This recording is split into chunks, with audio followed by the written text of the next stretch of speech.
Hello, everybody and folks online. Welcome and thanks for coming. I'm Mike Morrow. I'm the president of the St. John's Centre of the RASC. I'm going to start with a land acknowledgement. We respectfully acknowledge the territory in which we gather as the ancestral homelands of the Beothuk and the island of Newfoundland as the ancestral homelands of the Mi'kmaq and Beothuk. We would also like to recognize the Inuit of Nunatsiavut and Nunatuavut and the Innu of Nitassinan and their ancestors as the original people of Labrador. We strive for respectful relationships with all the peoples of this province as we search for collective healing and true reconciliation and honor this beautiful land together. So hopefully we can all think about that a little bit as we go through the evening. So I'd like to welcome everybody, and I'd like to welcome one of our visitors, June, that I know June from Stamp Club. So welcome, June, and we have a little social time after, so hopefully you can stick around and have some coffee and say hi to everybody. And I have some announcements, and the first announcement is not on the screen, but Gary just told me we have a members-only planetarium show on Tuesday, April 22nd at 7:30. That's at the Marine Institute. And the topic is exoplanets, right? Okay, so thanks, Gary. And our speaker at the May meeting will be Dr. Hilding Nielsen from the physics department here. And I think Hilding's actually online. And the topic is going to be about light pollution and satellites and some international relations aspects of that. And Hilding, do I have that right? You want to unmute and just yeah, that's right. That's close enough for now? Yep, sounds good. Good. Okay, and we're looking forward to that. And coming up on May 3rd at the Geo Centre, I suspect we're going to hear a little bit more about that in a few minutes. International Astronomy Day, it's always a big day for the group. And so in the afternoon, I think the Geo Centre is going to go until 5 o'clock, but we'll probably last until about 4. We'll have solar viewing and an information table in the lobby and some stuff set up, telescope workshop. We always have some other stuff set up. Is there going to be a planetarium going that day, or you know? I assume. Yeah, no, it hasn't been confirmed. Okay, well, they can negotiate offline, but there'll be lots of stuff going on. And then in the evening, we'll from 9 to 11, we'll have public observing, so as many members as can bring out the telescopes. And Sunday, May 4th in the evening will be our rain or cloud date for that one. And another thing I'll mention is coming up is the RASC General Assembly. It's online Saturday, April 26th and Sunday, April 27th. And one of the stars of the General Assembly this year is Intergalactic Gary, our own Gary Diamond, talking about citizen science. So you all have to get a ticket now and watch Gary, and they're pretty reasonable. And I've listed some of the topics there, so it looks like an interesting session. And let's see, the astro imaging contest, the deadline for submissions is passed, and so you should have all gotten a message from Randy about how to see the entries and how to vote. And I'm very grateful to Randy, and you should be very grateful to Randy for setting the viewing up on Google Sites, because what I was going to try would have been much nastier. So let's see, is that going to bring, oh, came up over here. So let me slide this over. So that's what the page looks like. So deep sky entries, solar system, and landscape. They're all clickable and zoomable. Yeah, okay, clickable and zoomable. And I'm just gonna move that down. And where you vote is on this site here, and you should have a link for that. And that looks like this. Okay, so you vote for one in each of the categories, and then at the end, we want you to type in what your overall favorite is. Okay. And so that's that part of it. And again, thanks to Randy for figuring out how to do that on Google Sites. So welcome visitors. We meet the third Wednesday of every month. It's open to anybody who wants to come for as long as you want to come. But if you want to join, there are some benefits. It's a supportive community, although we're supportive even if you're not a member. But one of the member benefits is the chat group, RSCNL Talk. It's a good forum for mentorship and sharing observations and discussing stuff. If you join, you get the journal and the handbook. We have low-cost equipment rentals, free planetarium shows for members, and in the summer, we'll hopefully have a few observing sessions out at Butterpot. And members get a monthly bulletin, and you can also, anyone can sign up for a weekly newsletter. And so with no further ado, we get to the main event. Our speaker tonight is Kate Murphy from the Geo Centre, talking about basically the interaction between the Geo Centre and this group on updating the Our Future in Space exhibit. And so Kate is a science interpreter. She's got background in teaching and developing educational programming, and she worked at the ROM, co-created an exhibit at the University of Pennsylvania's Museum of Archaeology and Anthropology, and she's the leader for what you're going to hear about tonight. So, Kate, come on up, and I'll lower my screen and bring up yours, and take it away. Perfect. All right, so like Mike said, I'm a science interpreter at the Johnson Geo Centre. My name is Kate Murphy, and some of you might be aware of the updates that you've been helping out with at the Geo Centre, and some might not be.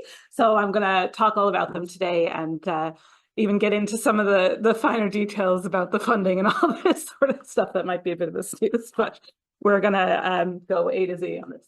So, and I'm using this stellar collaboration pun a few times with these exhibit updates as well. Just in case you haven't been at the Johnson Geo Centre or you're not that familiar with us, I think a lot of people in this group are, especially some of us there, Gary, but the Johnson Geo Centre opened in 2002. It was opened by Paul Johnson.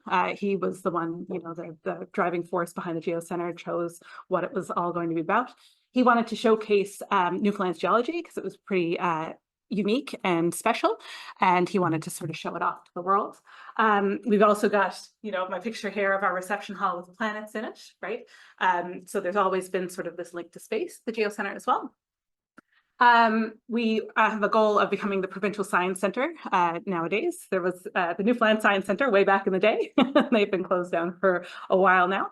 And so, we want to take that place provincially. We have a mission of sparking curiosity and science in the world around us. And that sort of really aligns with your group's missions too, of, teaching people about astronomy and related sciences and getting people excited about those. And just as another point, we became part of Memorial University in 2019. And I think that was very much overshadowed by then the pandemic happening about 11 months later. And so a lot of people are still sort of surprised by that connection.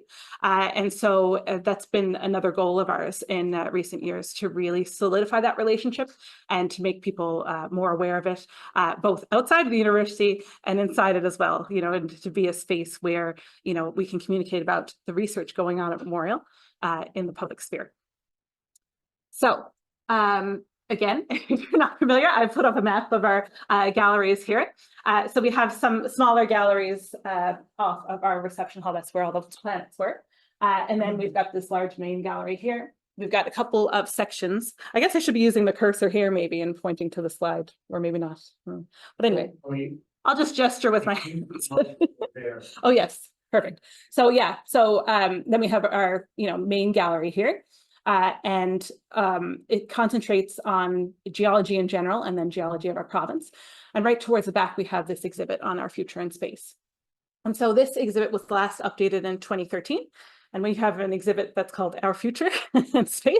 You really want to make sure that that's getting updated fairly frequently. And so this was sort of something that I joined on in 2019, and I had sort of had back in mind that I would really like to do. And so, had some time to be able to do that this winter because we were closed until April. And so early in the year, I was looking into different funding opportunities that might be available for these sorts of updates. And I came across an accelerator fund through Memorial's public engagement office. And so they offer, up to $10,000 for public engagement projects. So something that's going to, help Memorial engage with the public. And that's, of course, what Geo does. We're, a forward-facing, a visitor-facing institution. But for this funding, we need an external partner. And because we have partnered with you many a time before on various observation events, International Astronomy Day, like the International Astronomy Day coming up, and we've always loved collaborating with you here. We have Gary as a part-time interpreter at the Geo Centre, and then he's a big part of the group here too. So, naturally, I thought this would be a great group to collaborate with as an external partner. So I reached out to Mike, and we chatted about it, and he helped me, go over the application and made sure that it fit with the goals of the group and all this sort of stuff. And we were successful. So we got the funding, and we got funding for a whole bunch of different sort of aspects of the project. Some of it's, materials for the display, graphics, videography. We've got, a student hired on for part-time in the summer to develop video games for us for part of the exhibit. And and then a public speaker for you guys. So inviting someone international and paying for their flights and stuff so that they can come and give a large talk that can be an event at Geo and then an event for you guys as well. So just to sort of go over some of the goals of the updates, I really wanted to keep an emphasis on local and then on Memorial for these updates. So, we've got about 50,000 visitations a year at the Johnson Geo Centre. In the summertime especially, so June through September, we get people from all over the world coming and visiting us. And so what they're really interested in hearing about is Newfoundland, because they're interested in hearing about the place that they've come to visit, right? And we are very unique here. And so any sort of local connections that we can talk about in terms of, that space gallery, that really hits home to them, right? And that's really what they want to see and what they want to hear about. So again, bringing you guys in, having your material in there, that's emphasizing that local connection. And then Memorial, like I said, trying to increase that relationship with the university and solidify that.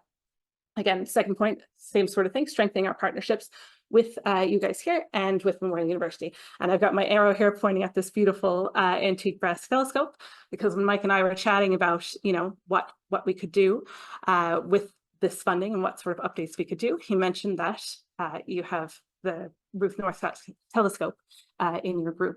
And so that's what this telescope is here, and that you hadn't really found a good home for it yet. And so, looking for a place where we could create a display about it, where the public could enjoy it as well. And so I thought, well, that's perfect, because that's what we do, right? We display this sort of thing to the public and add interpretation information about it. So, any relationship, you want it to be a two-way street, not a one-way street. And so finding those ways that we can benefit your group, and then we can be benefited as well in the funding. And then the third piece, very obviously, replacing things that are no longer in use. There were parts of that gallery that, it hadn't been updated for years, had gone out of use. And so just updating those areas. Considerations that I had to keep in mind, of course, I'm only updating aspects of a larger exhibit. So having to blend into an existing format. Then also just making sure that we're showcasing our partners the way that they want to be shown and seen by the public. So that's just going back and forth and making sure I've got approvals along the way. And then keeping some of the material that's printed more general. So when you have like a static display, you have a sign up, that's going to take money to be able to be printed again. You have a screen up in your gallery, you can more quickly change a graphic or information in it, right? And so anywhere that I'm printing material, just keeping in mind that anything like a date could then date your exhibit later, right? So I put these in just to make this more maybe similar to talks that you have here usually. You're probably used to hearing about stars and astronomical observations. I've got a different type of star. So we've got our telescope star, our Ruth Northcott telescope. And these two women here, this is Ruth Northcott and Dora Russell. And so these women and their stories are featuring in the gallery updates that are about your group here. So Ruth Northcott was the original owner of the telescope. She was a president of the Toronto Centre of the RASC, and then also a national president. And then Dora Russell was a president of the St. John Centre in the 70s. And when Ruth Northcott died, the telescope was given to the Toronto Centre, and then there were links between the Toronto Centre and the St. John Centre. And to commemorate those links, the Toronto Centre donated the telescope to you guys here. So, you know, Mike was telling me the story of these women and thought, you know, it might be a great idea to be able to showcase some women in science, right? And so to include some of information about them in the exhibit as well. So they're sort of starring in the portion of the exhibit that's about the RASC. So with that, I figured I'd just show you some sort of hacked together visuals of what it's going to look like. Very rough. And so right now we're at the stage where the graphics are at the printer. So hopefully they'll be back in the next couple of weeks and start to be installed. And then now I'm working on some video editing. So this is why I don't have any like final products, pictures of how things, you know, exactly look in the gallery. They're not up yet, but we've got sort of a June deadline of getting everything out by June. So this is one of the spaces in the gallery. You can see there's a sign I've got circled here called View Space. That was a program that we had that we no longer have the license for. And so it showed, you know, pictures of different astronomical phenomena. And they were displayed on this television space here. And, you know, when we didn't have a licensing for View Space, I think it was Gary who came up with the idea, correct, Gary? Yes, to display your observations on this display screen. So, which is circled there. So, and that was really great. Visitors really like that. And so right now you can see the sort of purpley look to it. I've sort of updated, like given it a new template so that it just looks a bit more sort of on theme with some of the other signage and stuff that will be up. So here's just some examples of some of those slides. It's also now able to be used as like an advertising space for your group. So we can put up information about how new members could join, any events that you have coming up, anything that you want to display to the public and get word out for. You know, that's a space where you can do that. As well, we've got, you know, your observations and the beautiful photos up in the gallery with the information about who took them and on what telescopes and things like that. And I've tried to add on a few of them a bit more interpretive information for those who are not well versed in observations, you know, for the more sort of general public. They might be able to get, you know, a few sort of more basic scientific facts, I guess, out of it. So this is sort of the space as it is now. And like I said, hack together some of what it will look like. So we've got your Stellar Connections sign up here. So we're dedicating this space completely to your group. Your observations on the screen here. We've got the Ruth Northcott telescope. Not enough money to make the whole display case out of plexi, because plexiglass is very expensive. So we've got MDF around the tripod and then the telescope on top, and that will be surrounded by plexi. The advantage to having the telescope sort of placed in front of this window that we strangely have in this wall in this gallery. I'm not sure what it was there for before, but you can get a 360 view around the telescope now, which is pretty great. We'll also have the antique box that the telescope, came in on the back of this display case. A couple of signs about, say, the erector lens and the sun filters that came with the telescope. This sign here is just a bit of information about the telescope itself and the different parts of it. And then around the outside of the case, we'll have just some general graphics about, what a telescope does, refracting versus reflecting telescopes, and then a little seek and find for some constellations, for, a bit of fun for kids. And then we've got our 2 biographies of Ruth Northcott and Dora Bussell up in the corner.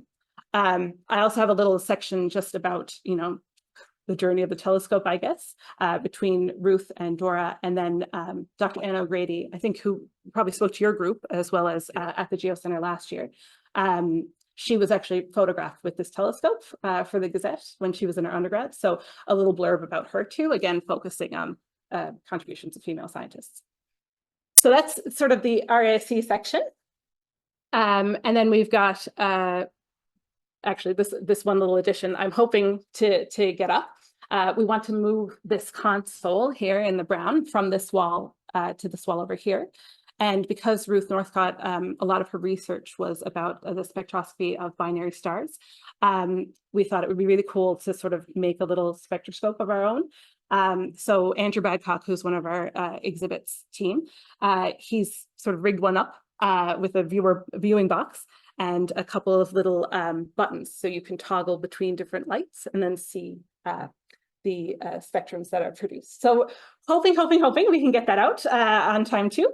But that will be like another graphic too that I'll have to design for that one. So that's sort of like secondary to getting these updates up and out into the gallery.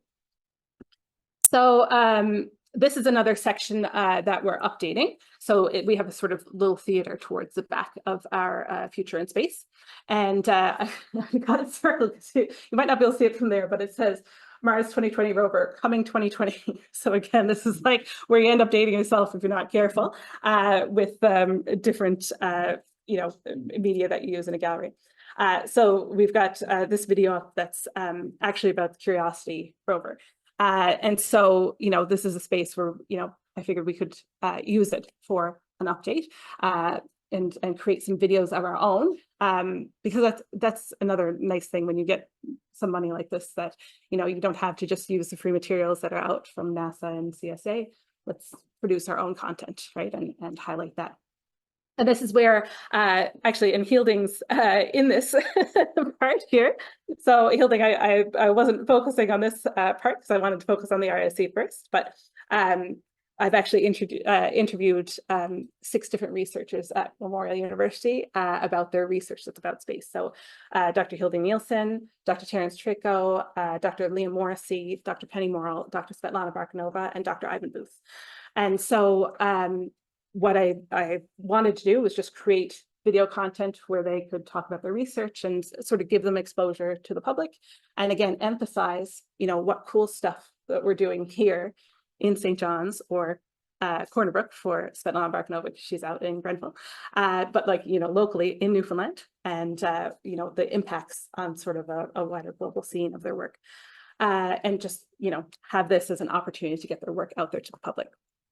So I enlisted the help of CITL to do sort of like a professional video shoot for this. CITL is the Centre for Innovation in Teaching and Learning, and they have a videography department here at Memorial, and consulted with them first on how best to go about this, and they gave me lots of excellent suggestions. And one of them was that instead of doing the interviews just in person on camera, you interview them first, then you transcribe everything, and then you make a script so that what you're getting out of what's being said right in that interview. So that's what I did. So it was a lot of work, but essentially had a set of questions, an hour-long interview with each person, and then transcribed it all, and then had to think, okay, what's the narrative that's coming out of this, right? And what story do we want to tell to the public? write that up as a script, and then send it back their way for approval, of course, because it's all about how they want themselves and their research presented to the public. So I just put some shots in here. I put myself in one as just like proof of life. I was there for all of it. But you can see, all of the equipment that CITL brings with it. So, these professional grade, cameras. We had a teleprompter here, so that, the scripts could come up and they could read through them properly. And, the screens here, so the producer and I could see what shots we were getting and all this sort of stuff. So anyway, a lot of fun, all done on that one crazy day, except for Svetlana. She's, like I said, out in Corner Brook. So again, CITL was a boon for this project for me, because they had contacts out in Corner Brook that were able to film her for me for free on location, instead of me doing it through a Zoom call, which was excellent. So I don't have any of that. I'm video editing now. But it'll look something like this. There'll be, researchers up on that screen, and then creating, a signage about, that it will be about memorial research. So mission memorial, research from our final frontier. So that's that sort of section there. And then we've got this one section over here by our rock wall that needed some updates. You can see that these two little holders here, they were holders for iPads that are no longer there. So again, updating those things that are not working for us in the space. And then you can see that the signage on those consoles, I've just pulled it up here, had instructions based on how to use these particular apps on these iPads, and apps that we don't have anymore, right? And so again, just a space that really needed updating in the gallery. And so this is where, we wanted, again, to include something interactive. And so we have funding now for new iPads, but this time I wanted to make sure that anything that we were, using, any sort of games that were coming up on this were ours. And, that we would be able to update them in future and be able to control for sort of any glitches that would happen and this sort of thing. So our student funding is being put towards a computer science student who's actually going to build us games that are, owned by Geo. So that's pretty cool. And I've sort of said sky's the limit to this student. I mean, we'll decide on everything in June, but we'll just sort of come together and brainstorm on what we could possibly make. And I didn't want it to be sort of narrowed down by a specific topic, in the gallery or in the space. So when I redesigned these panels, I sort of just kept blank space here so that we could essentially do whatever we wanted with it.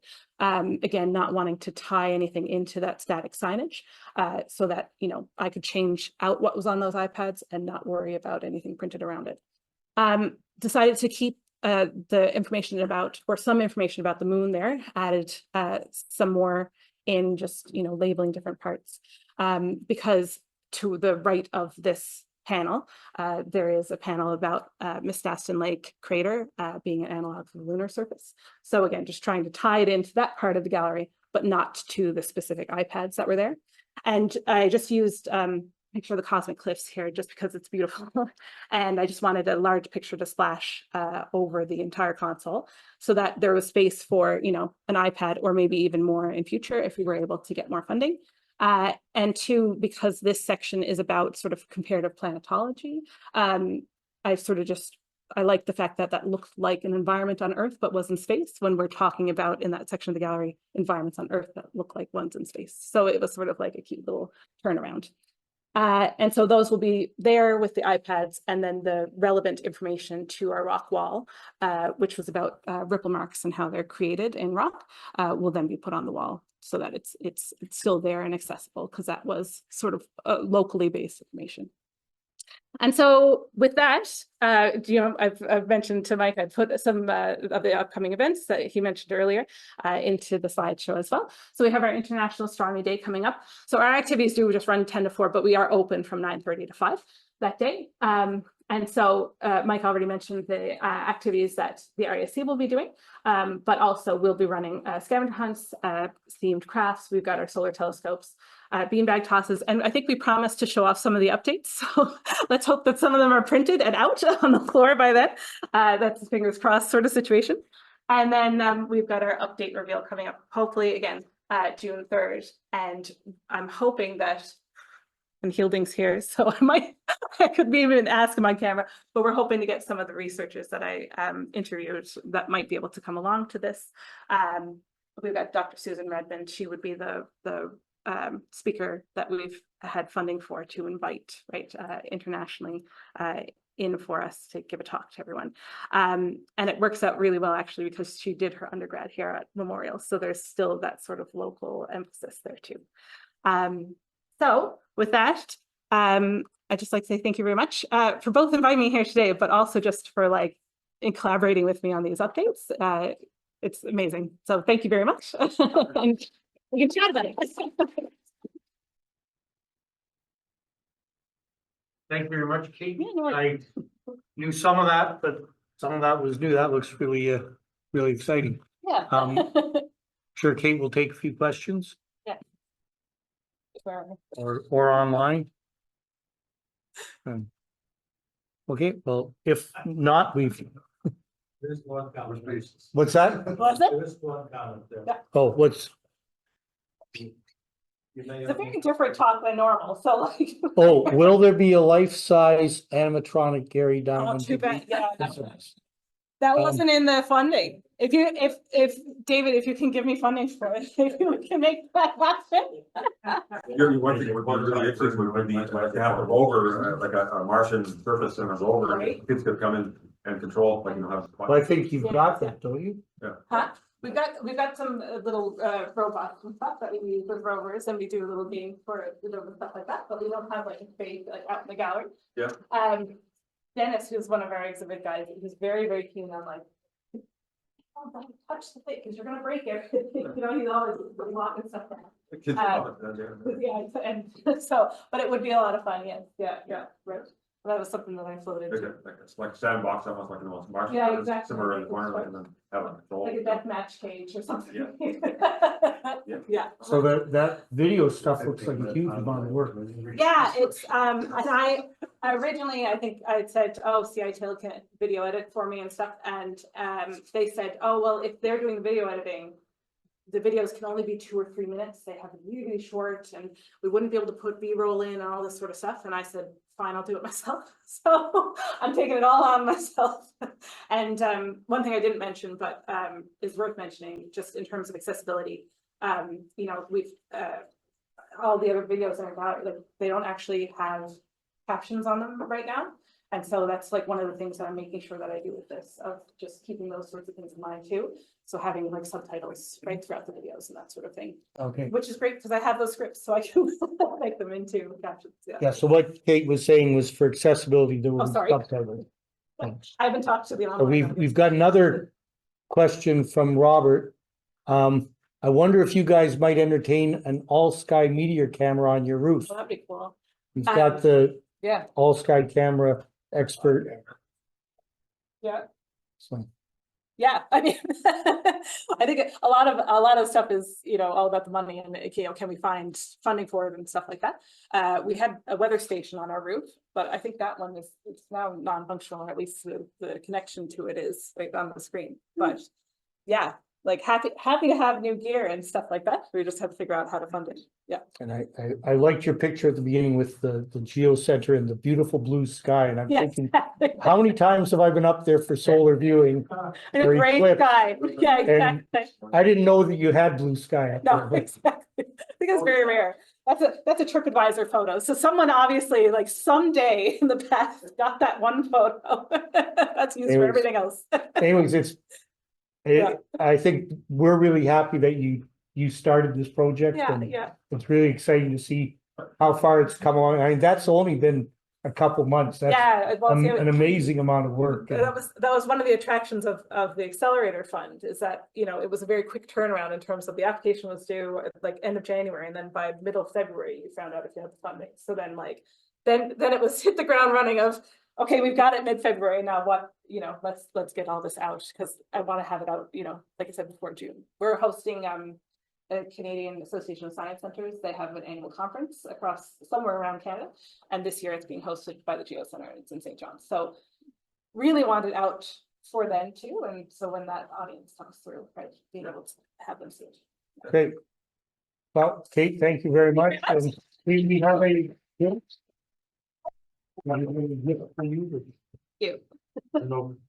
Do it too. I didn't do this for a present though, but thank you. Bag, well, Oh, There you go, look. great. Well, that was a lot of fun. So I'm just do a little. Let's see. That should have done something. There we are. Okay. I'll lower that and find this one again. Oh, no, wrong way. this blue sky on this picture. There you go, look, and Geo. Okay. So we do have some member observations. Oh, look at that, it's clouded up. I thought, Low. That's low. okay. So I'll start as usual with some solar images. So this is one that I did on March 23rd, and there were some nice prominences and one here that's sort of floating, and the technical details are there. And then Randy did one a couple days later. I can get rid of the birds. Is this only black and white camera? Yeah, Okay, that's. actually that, I don't see. yeah, Wait, yeah, there's usually, I think sometimes I see them in mine too. I may just have gotten lucky on this one. I think they're sort of there, but they're pretty faint. They're interference fringes that you can see across the sun that aren't very prominent here. They're there a little bit. Yeah. And Randy did one. There's a nice, this is a couple days later. This with the sea star. Nice sunspot group there.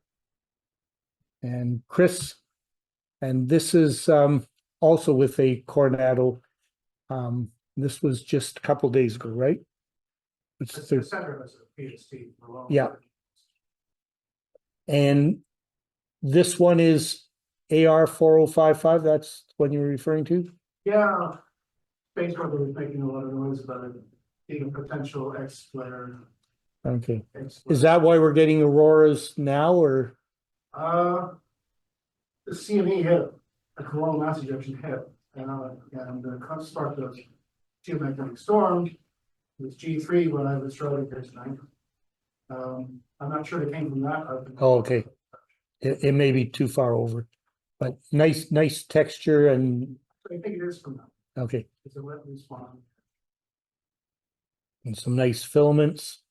And the color, I guess, is a little bit artificial, right? Oh, it's totally artificial because like your gray image, which was Yeah. actually faithful. This is the sun in exactly one color. Yeah. The cherry red color that's emitted by hydrogen gas, which emits a bunch of colors, but lots and lots of black and only a few colors. This is the red one, where you can see the gas. So it's exactly one color red, but it's monochrome. But red's boring, so we expect the sun to go firing. So. Okay. And some solar system objects. So I don't know if Jim is online. I didn't see Jim online, but this was, so oh, hi, Jim. So Jim, do you want to say just a word about this? This was actually a lunar eclipse. We have lots of lunar eclipse pictures in the last meeting, but Jim did something special with this one. So you there, Jim? There he is. You're muted, Jim.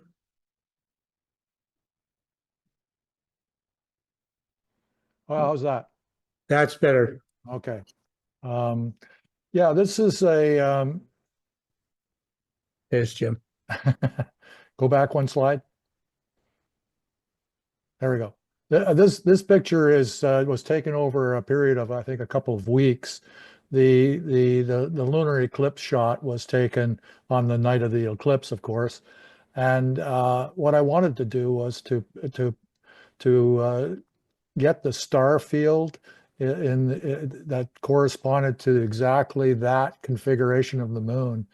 And I had a few stars in the background in the original shot, but then I wanted to, a week or two later, I took a long exposure shot of the star field behind the moon at that particular instant in time.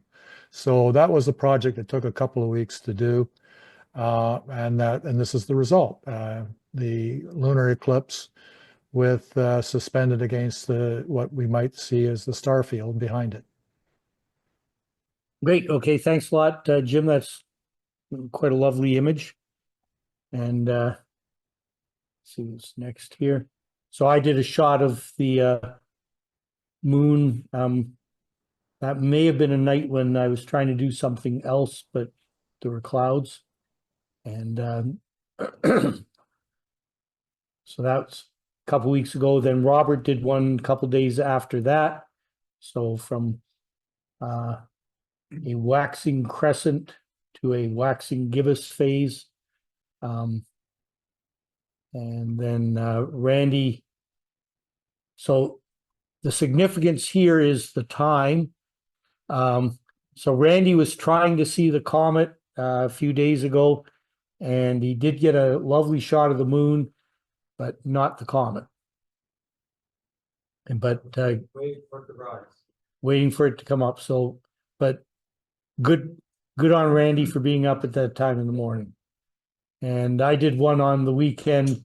I mentioned online, I thought it was going to be clear. The forecast was clear. I think this was Saturday night or Sunday night, I forget, whatever April 13th was. But I had the stuff out in the driveway, and a neighbor came over that we'd never actually met before. They had just moved in across the road and down the street a little bit. And she asked me what all the stuff in the, she asked me if I had the stuff in the driveway set up to look at the pink moon.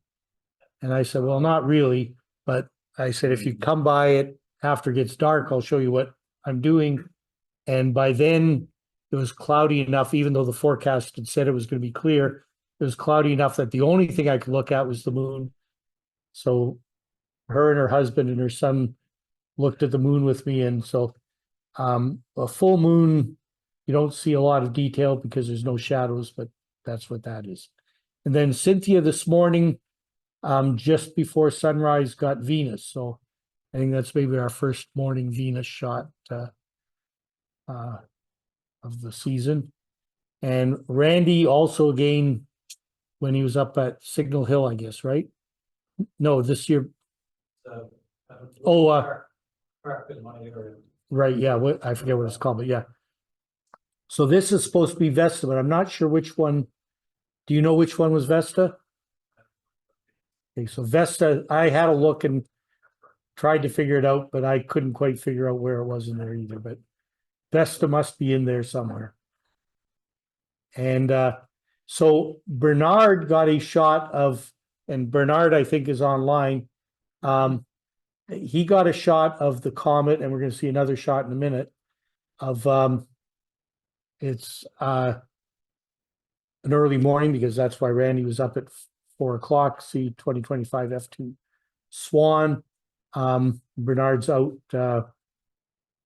in Central, and he hasn't been able to process it yet.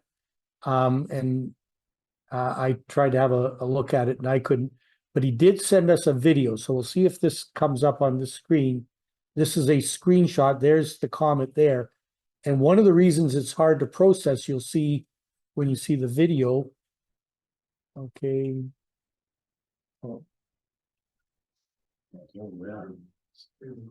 So if you do your stacking with the stars held stationary, you can see what the problem is going to be. So you really have to use something like Deep Sky Stacker But the pictures that Bernard, or the images that Bernard has right now are, okay, I guess wants me to stop that.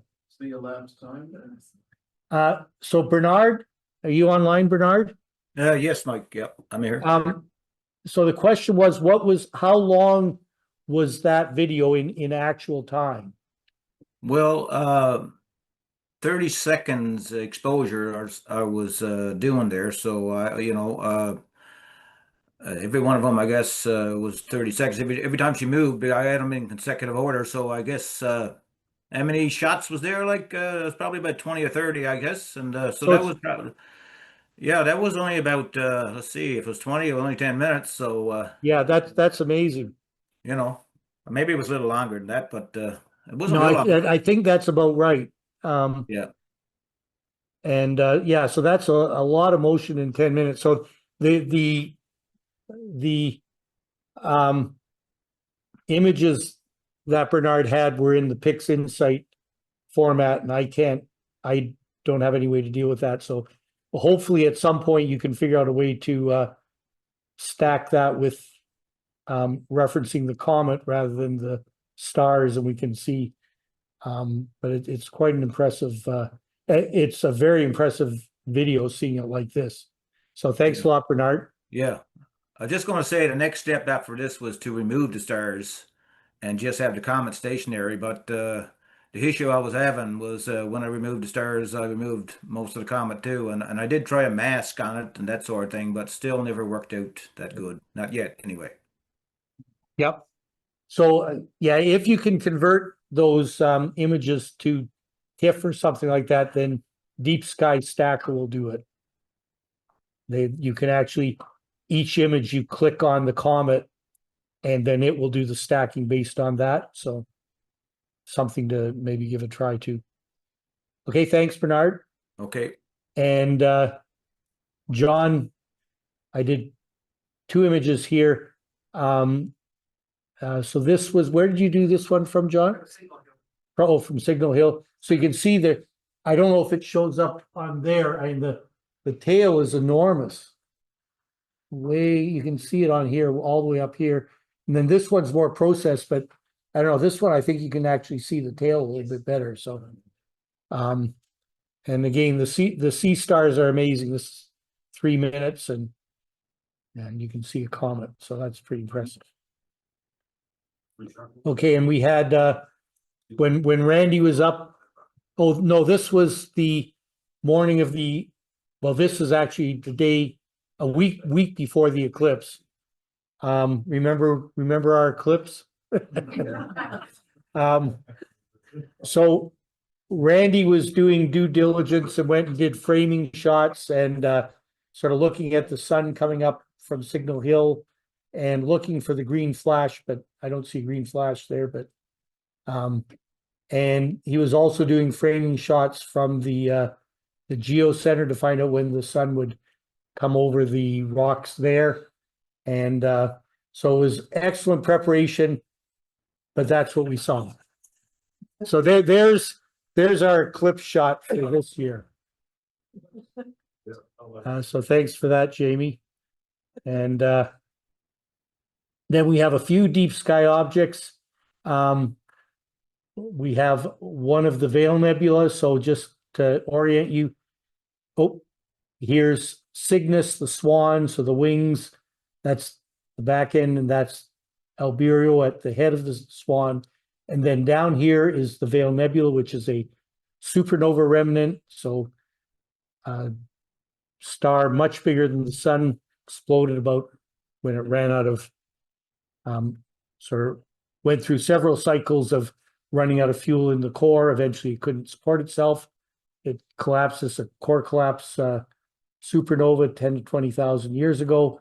And there are all sorts of bits to this, the East Veil, the West Veil, Pickering's Triangle, which now we call either Fleming's, well, you often see that called Fleming's Triangular Wisp after Wilhelmina Fleming from the Harvard Observatory.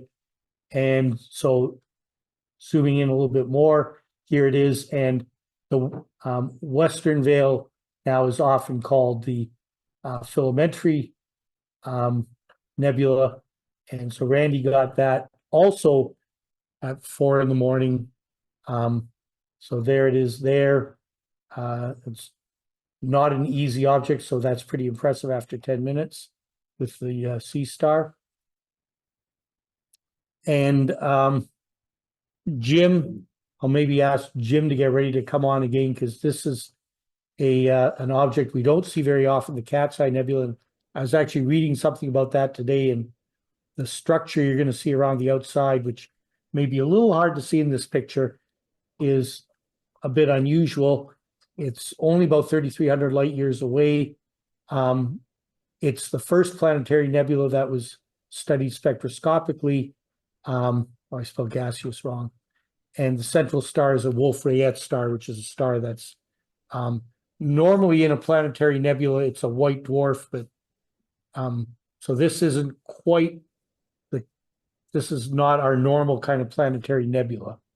But it is a planetary nebula in the sense that material has escaped from the surface of the old star.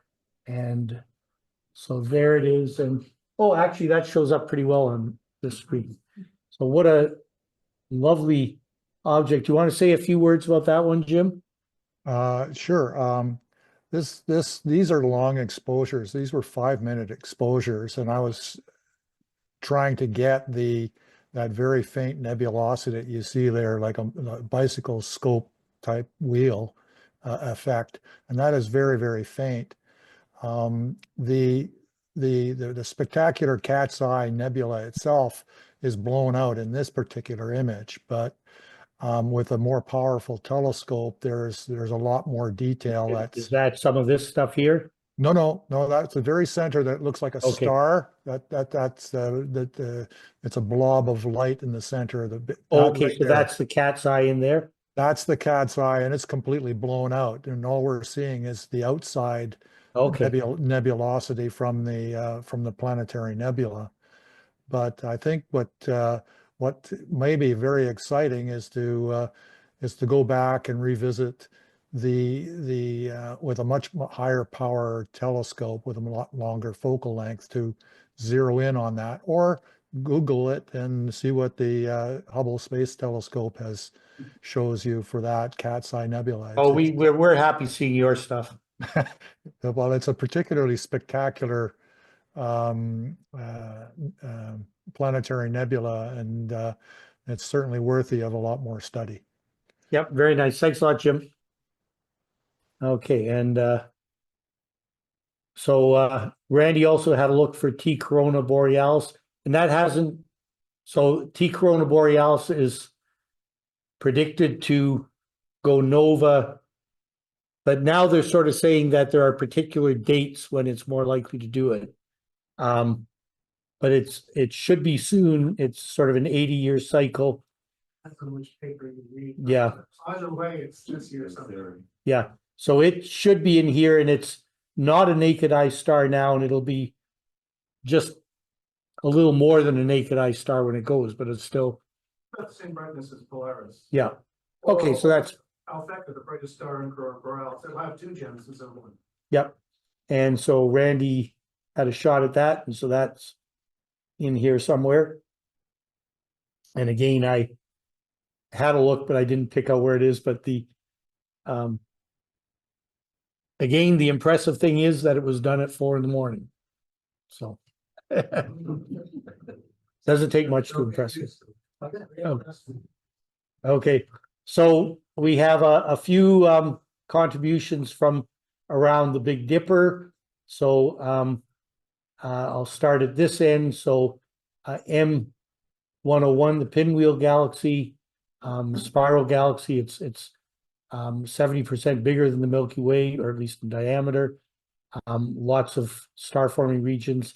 And then down here, it's the Whirlpool Galaxy M51, and it's actually interacting with another galaxy, similar kind of distance away. And it was actually the first galaxy that was identified as a spiral, and it's probably an active galactic nucleus. So we had a few contributions of M51. So this one's from Chris. with a long focal length telescope. I have to say something about it because it's not centered. Clearly. The telescope was totally acting up that night. That is not guided at all. And I must have bumped the tripod. So every frame, it was slowly drifting downwards with every, I reset it, then 30-second exposures only, about as many as I could fit in between.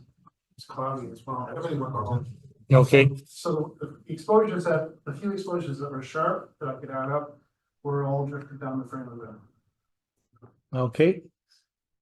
And I had similar problems with mine because now that I'm using a camera with a very small sensor, I found out that I have to be a lot more careful about my polar alignment than I was when I used a DSLR, but that was my try at the Whirlpool. And Randy's again, early, Big bright moon that night too, right? Yep. That's only like. yeah, bright moon, 6 minutes here. And then Greg has this beautiful one. Greg there he is. Very nice colors and very nice definition there. So My stacking software only picks 22 out of the 70 odd frames I had for some reason. I only noticed it after I'd finished processing this. yeah, but and this is yeah, you're using something different here, this SETI. Yeah, it's a new astro processing software. It's totally freeware, and it's, I guess, some of the guys use Pix Insight. It started off as some plugins for Pix Insight, but then the fellow developed a whole front-end for it, so it's a complete independent. It's popular with this Ballantyne group on. Okay. So I decided to try that. It was very, very nice. I think you won M51 this time around. And so I also tried M101, which is on the other side of the handle of the Big Dipper. And Greg did that one as well. Yeah, same sort of processing, I guess. Lots of star forming regions there, lots of H alpha. And Greg did Markarian's chain. So I want everyone. So here's Leo. There's lots of galaxies around Leo, the Leo triplet, some other stuff. Markarian's chain is down here. So I want everybody to memorize what all these are so you can identify them in the next image. But there's M84, M86. These are called the eyes, and lots of galaxies. And then M87, and there it is there. And I think I actually flipped this from the image you sent in so that it would match that. Didn't have a flip problem. So there, and there's lots of galaxies. So these are the ones I mentioned. Those are the eyes. There's M87. You actually got 7 subs on that one before the clouds came in. So. But that's always a really nice nice field if you've got a little bit of a wider field. Yeah, you need. And the Leo triplet and John has a project which we heard about a couple months ago, where he's going to look at every star in the galaxy. And so he's made a start at it. He's got what, 200 billion left to go. And well, one of them is up here, El Minliar El Asad, which is Kappa Leonis, and also the Leo triplet. So I put these ones together because they're both near Leo. There's the Big Dipper. And so here's Greg's Leo triplet. That's the Hamburger Galaxy. And do you know which one is M65? Which one's M66? M65 on the left. Okay. Anyways, that's the Leo triplet. And Greg did some tricks to give the stars. Hamburger Galaxy's nice to on your ears there. There you go. Sorry. And Galaxy. and there's Kappa Leonis. So John we're going to hear a lot about these, I guess, as we go along. So keep them coming. Is there a little bit of color you can see in that one? Yeah. What? So this is a red giant, right? Orange. Yep. Very nice.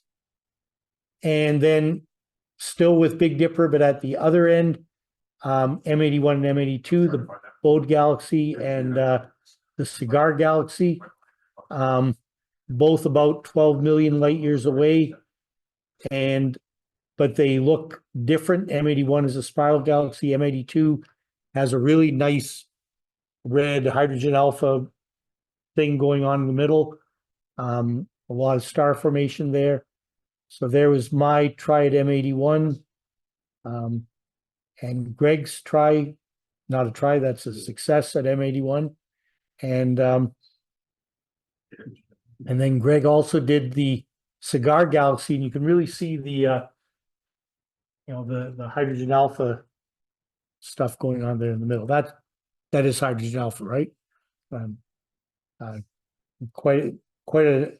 I think that's sort of unusual to see that sort of thing in the sort of the center of a galaxy that much. Well, the Starburst galaxy Yeah. is supposed to have like 100 times more star Yeah. formation Yeah. than most other spiral galaxies, and it only maybe goes on for about 10 million years or Yeah, whatever. Yeah. the burst of star formation here is in the center. Yeah, Yeah, so- clouds are being focused a bit by the. But that's different from the Milky Way, because any star formation that we've got going on is mostly out in the Yeah. spiral arms now. Simmering nicely, we're not a starburst galaxy. Yeah, that's relatively uncommon, I think. Yeah. Yeah, but anyways, lovely image there. And we have some also from Greg, I think, some contributions to the Orion Nebula. We're sort of getting to the end of Orion's. Some of that stuff would have been last meeting, but. Well, maybe anyway, we're getting to the end of Orion season. It's pretty low in the west, but so these are probably our last Orion nebulas. And but there was one. But then Greg also did a high dynamic range version. So taking different length exposures, and being able to see lots of nebulosity without blowing out the trapezium and the stars in the center there. So I'll get that out of the way. Like coffee sticks to do. Yeah, and the slightly artificial diffraction spikes, but that's okay. And that's that. So that's about it. Oh, no, it's not. We've got the sky this month. Robert, did you want me to read through it? Are you gonna talk while I flip through? Mike, why don't you take it and go with it? It's, pretty. Okay. Okay, let's see what happens here. That looks like today, so that's a good start. Okay, so Robert put this together. Thank you for putting it together.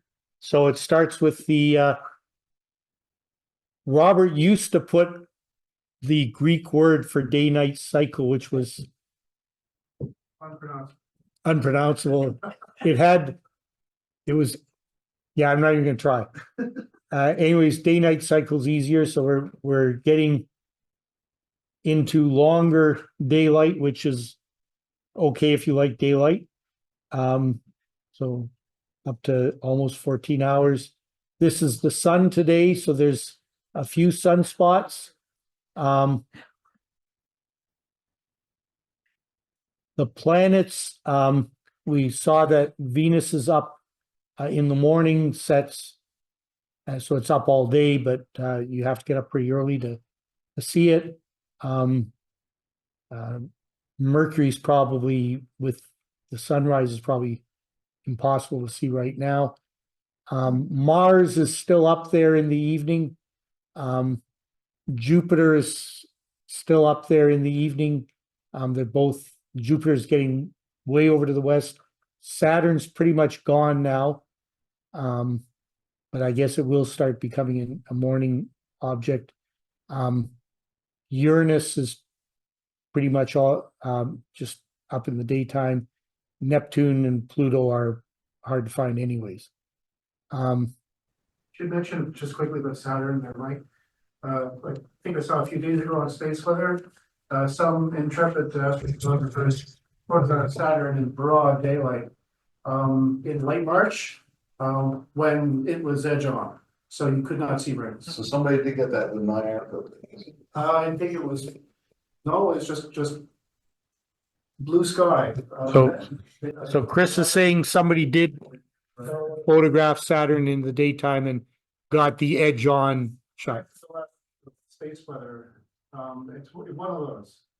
Yeah, so Saturn, what's the period? Is it 26 years or something? 35 years. 26, 27? Yeah, so it goes from the rings being sort of more open, and then it gets sort of edge on, and the rings almost disappear, or essentially do disappear because they aren't very big, and then it'll start tipping the other way. So Yeah.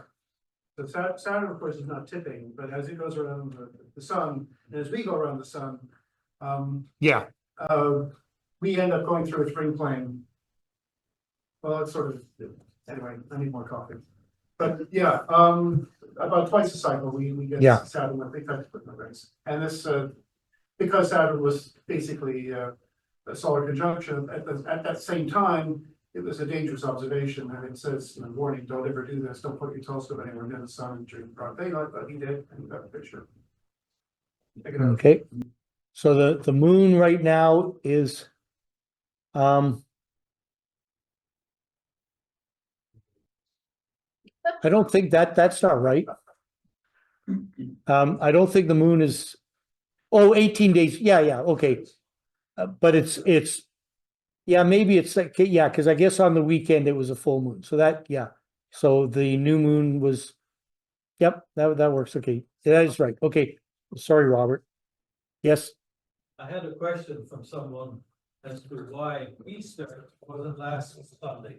Oh, okay. This is a good question. Why wasn't Easter last Sunday? I know the answer. And Randy, what's the answer? We missed by 22 minutes or something, or 20. It's where the full moon is in Rome. Oh, okay. But it only missed by like minutes. If It's always like that when we're doing calendars. We use Eastern time, or where do you use it, right? The Catholic Church declared the equinox to be on the 21st, no matter where it is, right? okay, I didn't know the Rome part, so you knew more than I did. So thank you. I think at one time it actually said on or after instead of after. So I haven't been able to find that reference, right? Because then it would have been. Okay. That helped it to be a rare year where this Easter is the same as the Orthodox Easter, which Yeah.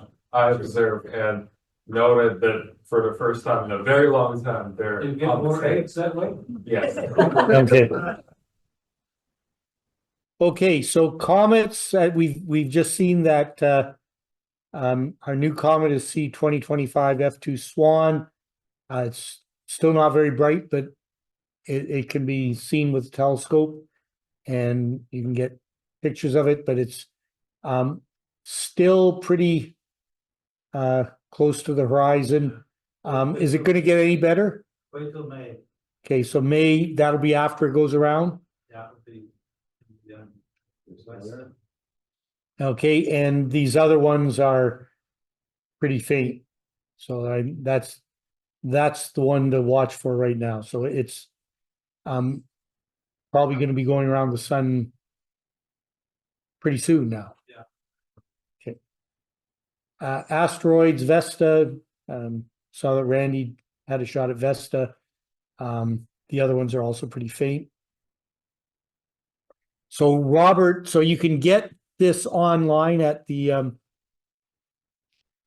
St. John's RASC.ca site. And Robert has posted some suggestions for things to look at. The Leo triplet there, some other things, and either with telescopes or binoculars. There some overlap in the list, of course, and his challenge deep sky object, if you want to try this month, is Leo 1. I don't even know what that is. Oh, one of the so a dwarf satellite galaxy close to Leo. Okay. Okay. And supernovas, not much there. And but we do have state today. Okay, it looks like the Lyrids are coming up next week or so. And yeah, not a huge rate, but what are they going to look like? Are they Fast, bright. So might be something there to look at, but 2 to 4 in the morning. Well, we'll see. There are, if okay, here are some International Space Station passes if you celebrate that. And I'm not sure. They look mostly pretty early in the morning in this list. And we've got International Astronomy Day coming up on May 3rd. So that's something to look forward to. And we've already heard a little bit about that. And we're probably not going to be doing we might be doing an observation session out at Butterpot, but that's probably going to be more in the summer. We can probably get rid of the COVID precautions on this list pretty soon. I don't really want when I'm setting up my telescope, I don't really want anybody closer than about 5 feet anyways, because there's other reasons to be to have lots of space. Robert? Yeah, it's not for COVID. That's just to keep us all safe. Oh, from tripping over each other. Yeah. Okay. Okay, so I sort of think of physical distancing as a COVID phrase, but you're right. Yeah, that's what I was going to say was I don't want anybody any closer to me than that anyways, when I'm saying at my telescope. Yeah. Okay, so thank you very much for putting that together, Robert. You're welcome. And I'll lower that one and wrap up by just reminding you we've got Dr. Nielsen next month talking about light and satellite pollution, and he was at a UN conference dealing with these topics, so I think that sounds like it's going to be a very interesting presentation. We've already heard about International Astronomy Day, stuff in the afternoon and stuff in the evening, with the Sunday as the rain date, the General Assembly coming up with Gary as the attraction, and that's Saturday and Sunday, and it starts for us about noon or later. It's more of an afternoon evening event for us. Okay, so that's it. Thank you all very much, and thank you to everybody. Oh, stop, Randy. Some of you may have seen the notice of the passing of Bruce McCurdy from the Edmonton Centre. He's noted for doing the month-by-month pages in the handbook. Bruce was originally from St. John's and moved to Edmonton. You may know of his brother, Earl McCurdy, from the Fisherman's Union. So I'm sure they'll be mentioning him at the. So when was that? Just a week or so ago. Okay. They'll say something about him at the GA. Also of note, Fred Espinek is about to pass. It's Mr. Eclipse. If you've ever seen any Eclipse books and things, that's his stuff. So yeah, we saw that. Okay. Well, thank you for that, Randy. So with that, I'll wrap up the meeting. Thank you all for coming, and thank you to the folks online for your patience. And let's see. There we are. And so, bye. And, oh, and of course, for the people in the room, we do have some refreshments. Is that decaf coffee? Yeah, it is. You should look at that mug. Well, have you had a look? No, not yet. Oh, okay. It was too squeaky while you were talking. Oh, okay. Now you can open. Now Kate can open her mug. Okay, and thanks, folks online. I'll be shutting down the online in a minute. So you can all wave to each other, but thank you all for joining us. We had a good turnout online. I see 1, 2, 3, 4, 5, 6, 7. See Karen, Bob, Penny's, Mark, Bernard, Robert, Fitzgerald's, myself, Jim, Dave Bourgeois. So thanks for joining us. Bye.